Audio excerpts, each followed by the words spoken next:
Кыргызстанда 27 марттын саат 14:00 карата коронавирус жуккан дагы 14 учур катталды. Алардын 7 Ош, 7 Жалал Абад областында. Бул тууралуу Саламаттыкты сактоо министрлигинин өкүлү билдирди. 18 марттан 26 мартка чейин Кыргызстанда коронавирус жуккан 44 адам, алардын 6 реанимацияда экени айтылган. Ошентип 27 мартка карата илдет жуккандардын саны 58 болду. 25 марттан 15 апрелге чейин коронавируска байланыштуу Бишкек, Ош жана Жалал Абад шаарларынын, Ош областынын Ноокат, Кара Суу райондорунун, ошондой эле Жалал Абад областынын Сузак районунун аймактарына өзгөчө абал киргизилди. Бул аралыкта аталган аймактарда коменданттык саат учурунда кечки саат 8ден таңкы 7ге чейин көчөдө адам да, автомашиналарда жүрбөшү керек. Күндүз адамдар дүкөнгө, дарыканага жана банкка бара алат. Жумушка барчулардын уруксаты болушу зарыл. Интернетте сөгүнгөн Даниэль Ажиев камакка алынды. Соңку күндөрү социалдык тармактарда талкуу болуп жаткан Даниэль Ажиев аттуу жаран камакка алынды. Бул тууралуу Ички иштер министрлигинин маалымат кызматынан кабарлашты. Маалыматка ылайык 30 жаштагы Ажиев жазык кодексинин 313-беренесинде расалык, этностук, улуттук, диний же региондор ортосундагы кастыкты, араздашууну козутуу беренеси боюнча шек саналып, шаардык милициянын убактылуу кармоо жайына камакка алынды.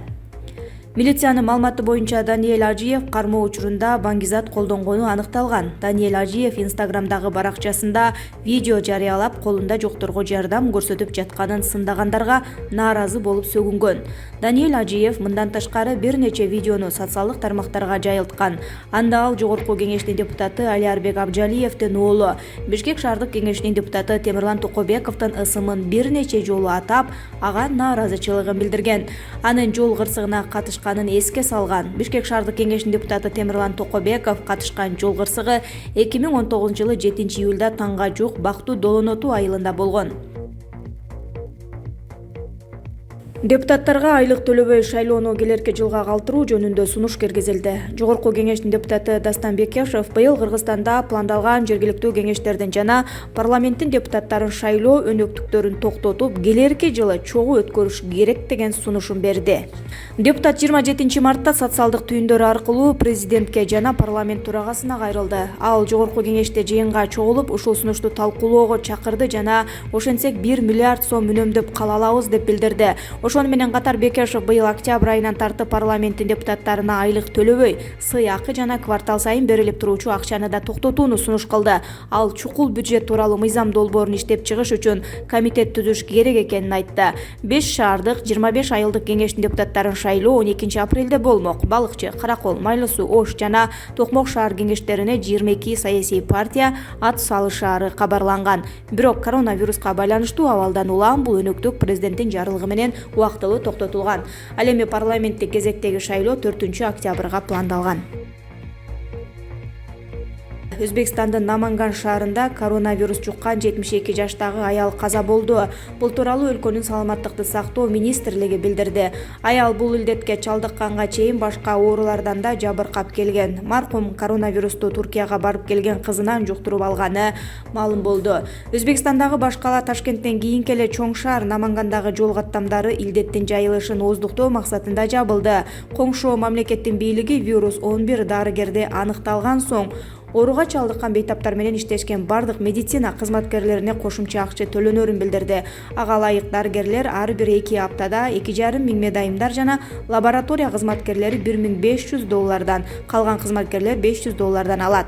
Ал эми бейтапты дарылап жатып, коронавирус жуктуруп алган ар бир медициналык кызматкерге $10,000 бир жолку төлөм каралат. Өзбекстан бардык чек араларын жаап, элди көчөгө чыгаардын алдында бет кап кийүүгө милдеттендирди. 27 мартка карата бул өлкөдө COVID-19 илдетине кабылгандардын саны 75-ке жетти. Россиялык белгилүү ырчы Лев Лешенковдон COVID-19 тастыкталганын РИА Новости ал жактан оорукананын башкы дарыгери Денис Проценкого шилтеме берип жазды. Ырчы ооруканага 25 мартта өпкөсү сезгенип жаткырылган. Текшерүүдөн кийин пневмониянын коронавирустук белгиси аныкталды. Алгачкы суткаларда Лешенконун абалы начарлап, энтигип кыйналган. Мындан улам жандандыруу бөлүмүнө жаткырылган деген Проценко. Учурда 78 жаштагы ырчынын абалы туруктуу, ага азырынча кошумча кычкылтектин кереги жок экендиги айтылат. Соңку маалыматтар боюнча Россияда 840 киши коронавирус жуктуруп, анын 38 айыкты. Ал эми 2 киши көз жумду.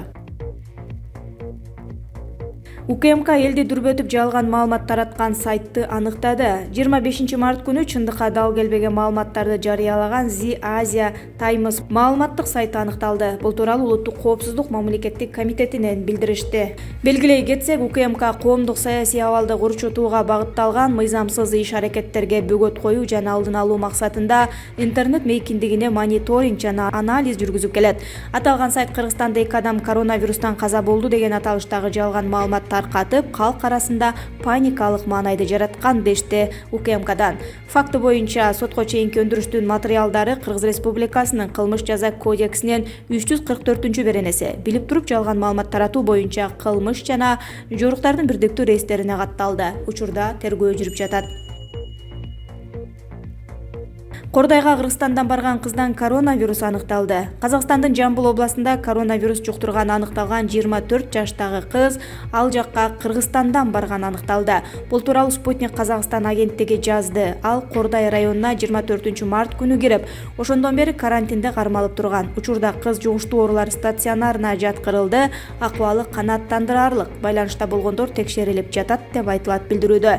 Белгилей кетсек, кечээ 26 мартта Казакстанда коронавирус жуктуруп алгандардын саны 109га жеткени айтылган. Өлкөгө 16 марттан тарта өзгөчө абал режиме киргизилген. Ал эми 19 марттан тарта Нур Султан менен Алматы шаарлары карантинге жабылган болчу. Айдар Алиев: дыйкандарга үрөндүн 30%-ын мамлекет төлөп берет. Үрөнчүлүктү мамлекеттик дотацияга алуу боюнча мыйзам кирген. Башкача айтканда, үрөндүн 30%-ын мамлекет төлөп берет. Бул тууралуу Таалайбек Айдар Алиев Спутник Кыргызстан радиосуна маек куруп жатып билдирди. Анын айтымында, быйыл буудай себүүгө талап көбөйүп жатканы байкалууда. Быйыл үрөнчүлүктү дотацияга алуу боюнча мыйзам кабыл алынып, иштеп баштады.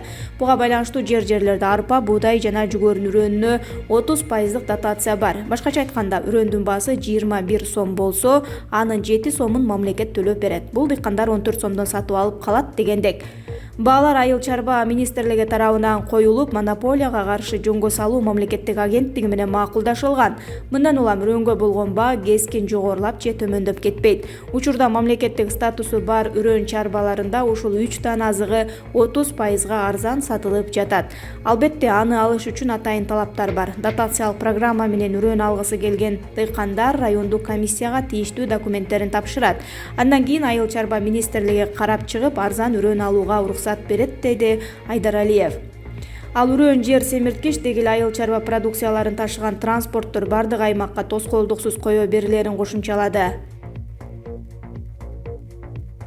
Футбол боюнча Кыргыз улуттук курамасынын жана Бишкектик Дордой клубунун башкы машыктыруучусу Александр Кристинин коронавирус пандемиясы тууралуу кыргыз элине жана футбол көрөрмандарына кайрылуу жасады. 26 март күнү Кыргыз улуттук курамасы Вьетнам курамасы менен жолдоштук беттеш жана 31 мартта дүйнө чемпиондугуна тандап алуу турниринде Мьянма курамасы менен конокто ойномок. Бул оюндар бардыгыңыздарга белгилүү болгондой FIFA жана АФК уюмдары тарабынан белгисиз убакытка жылдырылган. Бул туура чечим. Коопсуздук жана ден соолук баарына маанилүү. Футбол ар бирибизге кубаныч жана рахат алып келет. Бирок биз азыркы кырдаалда футболду кийинки орунга кое турушубуз керек. Мен билем, биздин көрөрмандарыбыз кайсы жерде ойносок да колдоп келишет. Айрыкча өзүбүздүн стадиондо ойногондо биз азыркы убакта бири-бирибизге колдоо көрсөтүшүбүз керек. Биздин ден соолугубуз үчүн кам көрүп жаткан дарыгерлерди колдошубуз керек. Алар чыныгы баатырлар. Бул татаал күндөрдө биз бир команда болуп, эрежелерди сактап жана үйдө болушубуз керек. Мен ишенем, биз жакында стадиондон жолугабыз. Өзүңүздөрдү жана жакындарыңыздарды жакшы караңыздар, деп кайрылган башкы машыктыруучу. Өзбекстан бийлиги бейтаптарды эмдөө учурунда COVID-19 коронавирусун жуктурган медицина кызматкерлерине $10.000 өлчөмүндө жөлөк пул төлөйт. Бул тууралуу өлкө президенти Шавкат Мирзоев жыйын учурунда айткан. Жыйында Мирзоев бейтаптарды эмдөө учурунда COVID-19 коронавирусун жуктурган медицина кызматкерлерине $10.000 өлчөмүндө жөлөк пул төлөнөрүн, ал эми ден соолугун калыбына келтире албаган кызматкерлерге $26.000 кенетме төлөнөрүн кошумчалаган. Коронавирус Кыргызстанда жандандыруу бөлүмүндөгү 5 бейтап жөнөкөй палатага которулду.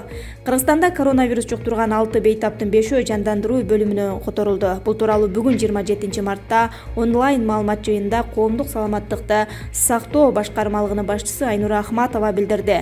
Анын айтымында өлкөдө коронавирус боюнча жаңы 14 учур аныкталды. Кыргызстанда коронавирус жуктурган адамдардын саны 58 адамга жетти. Бейтаптардын абалы туруктуу. Буга чейин жандандыруу бөлүмүнө жаткырылган 6 бейтаптын 5-өө абалы жакшыргандыктан жөнөкөй палаталарга которулду. Ал эми бир бейтап Жалал Абад шаарындагы оорукананын жандандыруу бөлүмүндө дарыланып жатат. Белгилеп кетчү нерсе, бейтаптардын эч кимиси жасалма дем алдыруу абалына түшкөн эмес, деди Ахматова. Жөнөкөй палатага которулган бейтаптардын арасында 1949-жылы туулган эркек адам да бар. Аталган бейтап биринчилерден болуп жандандыруу бөлүмүнө түшкөн болчу.